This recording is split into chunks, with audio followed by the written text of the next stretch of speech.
வணக்கம். கட்சி விட்டு நீக்கப்படும் சேகர்பாபு பதவி முதல்ல பறிக்கிறாங்க. அதற்கு பிறகு சேகர்பாபு கட்சி விட்டே நீக்கிறாங்க. அவருக்கு எதிரான ஆதாரங்கள் கிடைத்து இருக்கிறது. திமுக அதிரடி காட்டப்போகுது. நம்மெல்லாம் என்ன நினைச்சோம்? திமுக ஆட்சியில மிகப்பெரிய பங்களிப்பை செலுத்தக்கூடியவர் சேகர்பாபு தான்பா. சேகர்பாபு இல்லைன்னா ஸ்டாலின் இல்லை, ஸ்டாலின் இல்லைன்னா திமுகவே இல்லை. அப்படி பார்க்கும்போது திமுகவை தாங்கி பிடிக்கின்ற ஆளே சேகர்பாபு தாண்டா அப்படின்னு சொல்லிட்டு எல்லாரும் பேசுகின்ற ஒரு பேசுபடு பொருளாகவே இருந்தார். இன்னைக்கு அவருடைய பரிதாப நிலை என்ன தெரியுமா?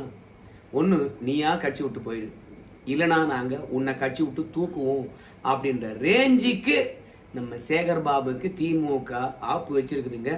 சரி, சேகர்பாபுக்கு இந்த நிலை ஏன் வந்தது? அதை நான் டிவி செய்தி கொஞ்சம் தரேன், கேளுங்க. அதிலிருந்து சேகர்பாபு மீது என்ன அடுக்கடுக்கான குற்றச்சாட்டுகளை அடுக்கியிருக்கிறாங்க நிர்வாகிகளும் தொண்டர்களும் அப்படின்ற விஷயத்த விரிவா பார்க்கலாங்க. ஆனா சேகர்பாபு திமுக நீக்காத வரைக்கும் கட்சி விட்டு போவாரா அப்படின்னு கேட்டீங்கன்னா அதற்கான விடையை நான் உங்களுக்கு கடைசியில சொல்றேன். இப்ப அந்த செய்தியை கேட்டுவாங்க. சேகர்பாபு மீது அடுக்கடுக்கான குற்றச்சாட்டுகள் எழுந்திருப்பதாக அண்மை தகவலை பார்க்கிறோம். வேண்டியவர்களுக்கு மட்டுமே பொறுப்பு வழங்கியதாக முன்னாள் அமைச்சர் சேகர்பாபு மீது குற்றச்சாட்டு எழுந்திருக்கிறது. அதிமுகவிலிருந்து வந்தோருக்கு அறநிலையத்துறையில் பொறுப்பு வழங்கியதாகவும் புகார் எழுந்திருக்கிறது. இப்ப சேகர்பாபு பாத்தீங்களா, அதிமுக ஆட்களுக்கு இந்து அறநிலையத்துறையில வேலை போட்டு கொடுத்துருக்காரு.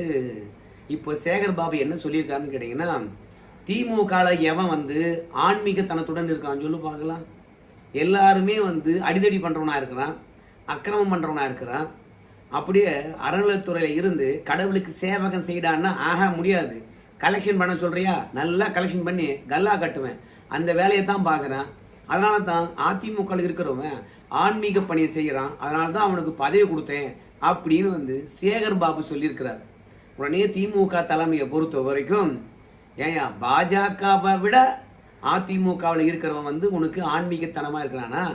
நீ பாஜகவில் இருக்கிறவனு கூட போட்டிருக்கலாமே, ஏன் நீ அதிமுக காரனா தேடி தேடி இந்த அறநிலையத்துறையில பணி அமைத்திருக்கிற? இல்ல நம்ம கட்சிக்காரன் ஒத்தம் கூடவா ஆன்மீகவாதி கிடையாது? எத்தனை பேரை கோயில் அறங்காவலராக தக்காராக போட்டிருக்கலாம், ஏன் நீ போடல அப்படின்னு சொல்லிவிட்டு திமுக ரவுண்டு கட்டி இருக்கிறது. ஸோ எடப்பாடி பழனிசாமி மீது தான் சேகர்பாபுக்கு ஈர்ப்பு இல்லையே அன்றி, ஆனா அதிமுக மீது அவருக்கு அழியா பாசம் இருந்திருக்கிறது. ஜெயலலிதா மீது அழியா பாசம் இருந்திருக்கிறது. திமுக 15 ஆண்டு காலம் ஆன பிறகும் அதிமுக மீது விசுவாசம் காட்டியிருக்கையே அப்படின்னு சொல்லிட்டு தான் இன்னைக்கு திமுகவினர், ஏன் திமுக தலைவர் சேகர்பாபுவை அறிவாலயம் பக்கமே வராத, கூடிய விரைவில் பொதுக்குழு கூட போது, பொதுக்குழு கூடின பிறகு உன்னை நாங்க கட்சி விட்டு எடுத்துடுறோம்பா அப்படின்னு சேகர்பாபு கிட்ட கடுமை காட்டியிருக்கின்றார்கள்.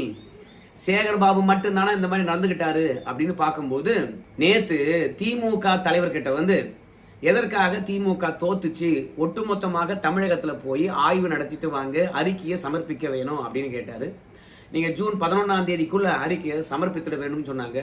அதன் அடிப்படையில் அறிக்கையை நேற்று சமர்ப்பித்தார்கள். அந்த அறிக்கையில நிறைய விஷயங்கள் பேசப்பட்டிருக்குது.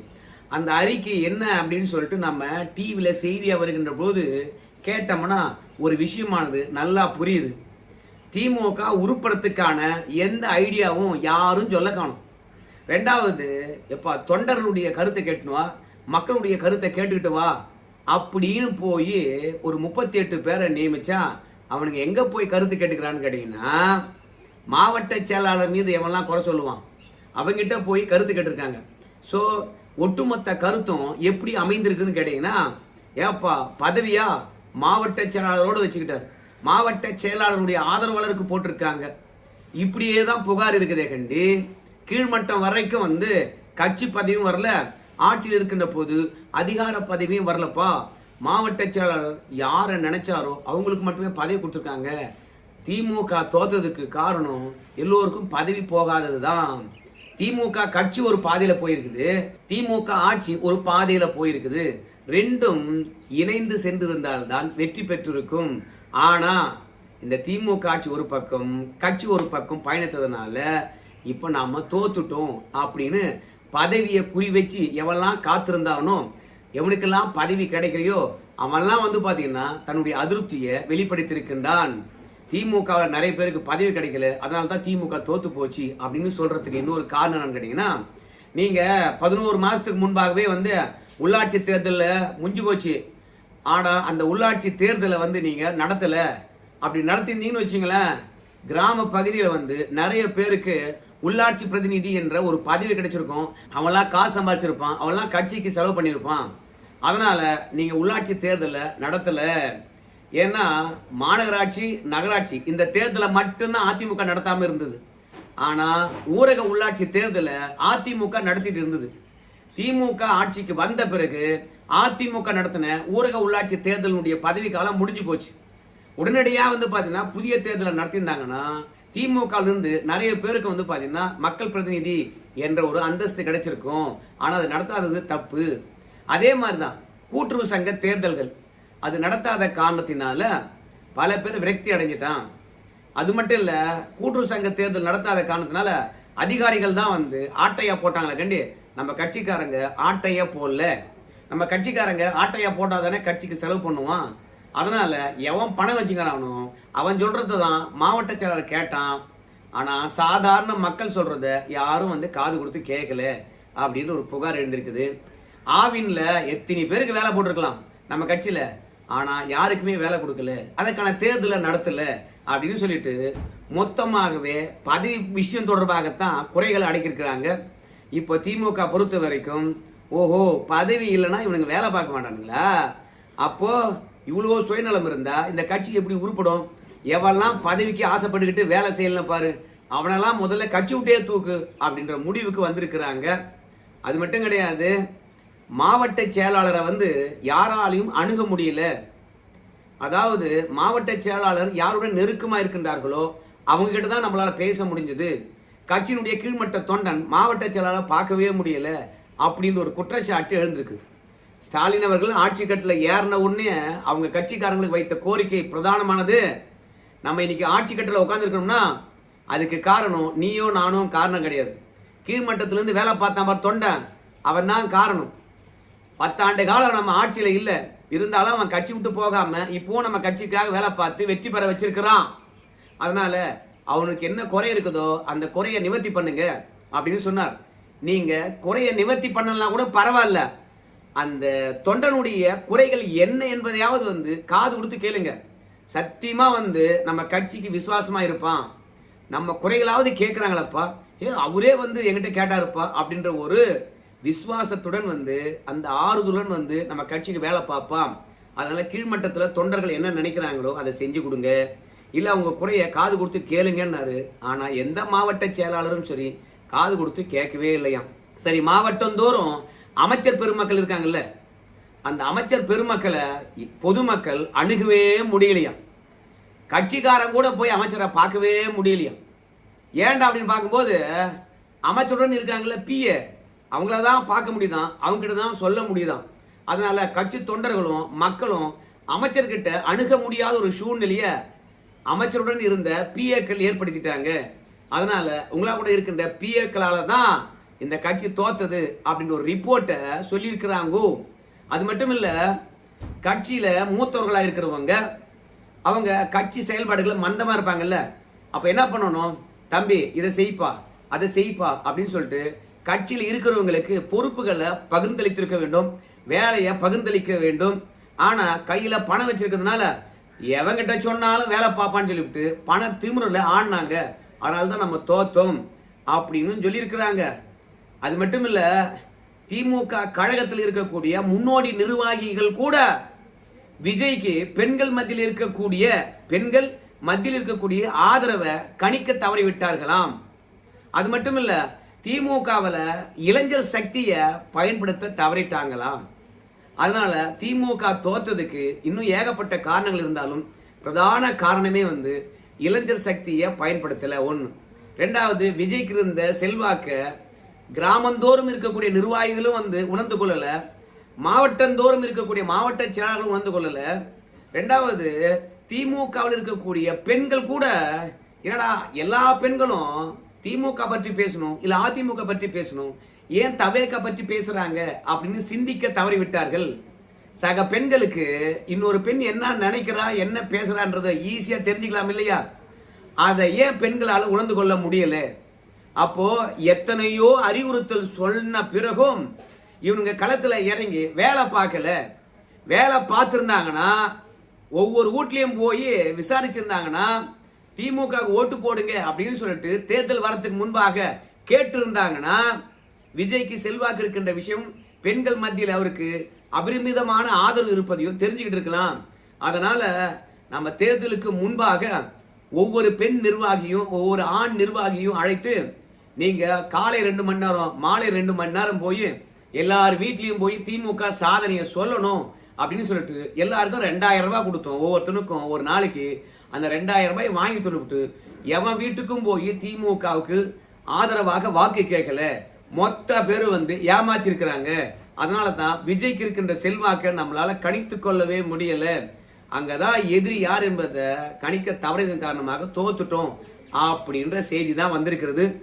இப்ப திமுக இருக்கக்கூடிய ஒரே ஒரு வேதனை என்னன்னு கேட்டீங்கன்னா, ஆட்சி அதிகாரத்தில் இருக்கின்ற போது பணத்தை அள்ளி விட்டோம். அப்பொழுதே கட்சிக்காரன் வேலை பார்க்கலன்னா எதிர்கட்சியா இருக்கிறோம். இப்ப பணத்தை அள்ளி விட முடியாது. இப்போ சுயமா போய் வேலை செய்கிறானா வேலை செய்வானா? நிச்சயமா வேலை செய்ய போறது கிடையாது. அப்போ அவனுங்களெல்லாம் வேலை செய்ய வைக்கணும்னா என்ன பண்ணணும்?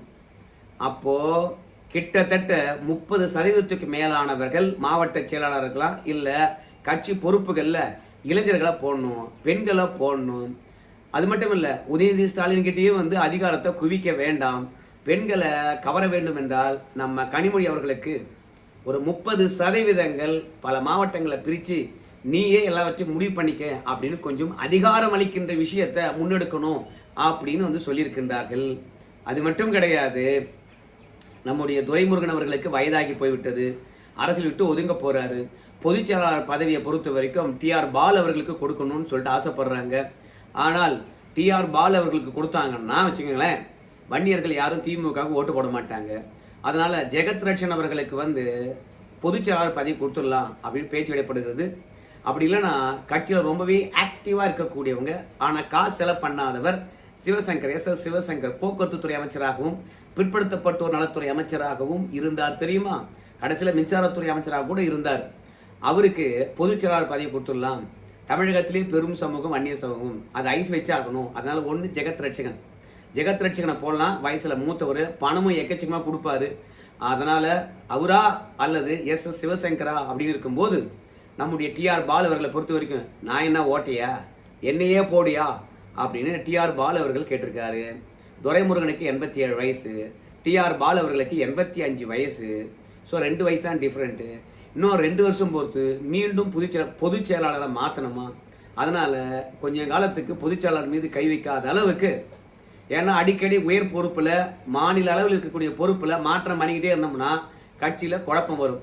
அதனால ஜெகத் ரட்சகனே போட்டுடலாம் அப்படின்னு முடிவு எடுத்திருக்காங்க. ஆனா டிஆர் பாலு விட மாட்டேன். இந்த தேர்தலில் எத்தனை கோடியை இறைச்சிருக்குன்னு தெரியுமா? என்னுடைய சாராய ஃபேக்டரியில இருந்து எவ்வளவு கோடிகள் வந்திருக்குன்னு தெரியுமா? ஆனா எனக்கு இல்லையா? நான் என்ன கடைசி வரைக்கும் பொருளாளராக இருந்துட்டு அப்படியே போயிட வேண்டியதானா அப்படின்னு சொல்லி கேட்டிருக்காரு. உடனடியாக ஜெகத் ரட்சகனை கொடுப்பதை விட ஏவா வேலுவாகிய எனக்கு கொடு அப்படி ஏவா வேலு போட்டி போடுறாரு. ஏன்னா ஒரு நண்பர் கூட பேசியிருந்தாரு, 1000 கோடி ரூபாய் போன தேர்தலுக்கு செலவு செய்தாராம். 1000 கோடி ரூபாயை செலவு செஞ்சிருக்கின்ற என்ன பொதுச்செயலாளர் ஆக்காம எப்படி நீ ஜெகத் ரட்சகன், அப்படி இல்லைன்னா டிஆர் பாலு, அப்படி இல்லைன்னா எஸ் சிவசங்கர் இவங்கெல்லாம் நியமிப்ப அப்படின்னு சொல்லிட்டு நேரடியா என்ன பொதுச்செயலாளர் ஆக்குங்க, இல்லைன்னா என்ன கூப்பிடாதீங்க அப்படின்னு கிளம்பி போயிருக்கலாம். ஸோ இப்போ பதவிக்கு போட்டி. 2வது, கட்சிக்கு வேலை செய்யாம பல பேரும் தோத்துருக்காங்க, அவங்கள களை எடுக்க வேண்டும். அது மட்டும் இல்ல, அதிமுக வந்தவெல்லாம் அதிமுக விசுவாசத்துடன் வேலை பார்க்கறான். அதனால இவனுங்கெல்லாம் கைசி கடாச்சிட்டு திமுக கார பரம்பரையா இருக்காம்பார், அவனை பொறுப்புகள்ல போடணும். அப்படி அதிமுக வந்தவனுக்கெல்லாம் கட்சி பொறுப்புகளை எடுத்துட்டு எப்படி புதிய ஆளை போடுறது, அப்படி போடுகின்ற போது என்ன சச்சரவுகள் வரும், எல்லாவற்றையும் மு.க. ஸ்டாலின் அவர்கள் ஆராய்ந்து கொண்டிருக்கின்றாராம். மொத்தத்துல சேகர் பாபு அவர்கள் மு.க. ஸ்டாலின் அவர்களையும் தோக்கடிச்சிருக்காரு, கட்சியும் தோக்கடிச்சிருக்காரு அப்படின்னு சொல்லிட்டு ஏகப்பட்ட குற்றச்சாட்டுகள் அடுக்கியிருக்கின்றார்கள். ஏற்கனவே ஆண்ட அரசாங்கத்தின் மீதும் குற்றச்சாட்டு இருக்குது. திமுக ஆளுங்கட்சியாக இருக்கின்ற போது என்னென்ன செஞ்சிருக்கணும், எந்தெந்த தேர்தலை நடத்திருக்கணும் அப்படின்லாம் பட்டியலிட்டு இருக்கின்றார்கள். மொத்தத்தில் கடைசியாக சொல்றது கேட்டீங்கன்னா, மகளிர் உரிமை தொகை தேர்தலுக்கு முன்பாக ஒரு வாக்குறுதி, தேர்தலுக்கு பின்பாக ஒரு வாக்குறுதி என்று சொல்லி நீங்க தகுதி உள்ள பெண்களுக்கு மகளிர் உரிமை தொகை கொடுத்தீங்கோ, மகளிர் உரிமை தொகை கொடுத்தீங்கோ. அதனால மகளிர் உரிமை தொகை கிடைக்காத பெண்கள் திமுக எதிராக ஓட்டு போட்டுட்டாங்க. பல பெண்களுக்கு அதாவது தகுதி இருந்தும் அந்த பெண்களுக்கு மகளிர் உரிமை தொகை கிடைக்கல. அதை பற்றி கட்சிகள் போய் முறையிட்டாலோ இல்ல அமைச்சர் இடத்துல முறையிட்டாலோ பார்த்துக்கலாம் போய் அடுத்த முறை அப்படின்னு சொல்லிட்டு அலட்சியமாக பதிலளித்தார்கள். அது அந்த குடும்பத்தில் இருக்கின்ற எல்லா ஓட்டையும் காலி பண்ணிச்சு. அதனால தான் திமுக தோத்துச்சு அப்படின்ற கருத்தியலும் வந்திருக்குது. ஸோ மொத்தத்தில் சென்னை சுற்று வட்டாரத்தில் தோக்கிறதுக்கு காரணம் சேகர் பாபு தான். ஸ்டாலின் தோக்கிறதுக்கும் சேகர் பாபு தான். அது மட்டும் கிடையாது, தமிழகம் முழுவதும் கட்சிக்காரனுக்கு வேலை கொடுக்காம அதிமுக காரனை நிரந்தரமா இந்த அறநிலையத்துறையில நியமிச்சு சம்பாதிக்க வச்சிருக்காரு. என்னடா உனக்கு அதிமுக பாசம், நீ அங்கேயே போடான்னு சொல்லிட்டு அவரை கட்சி விட்டு தூக்க போறாங்க. பொதுக்குழுவை கூட்டி கொஞ்சம் பொறுத்துருங்க, நல்ல செய்தி வரத்தான் போகுது. நன்றி நண்பர்களே.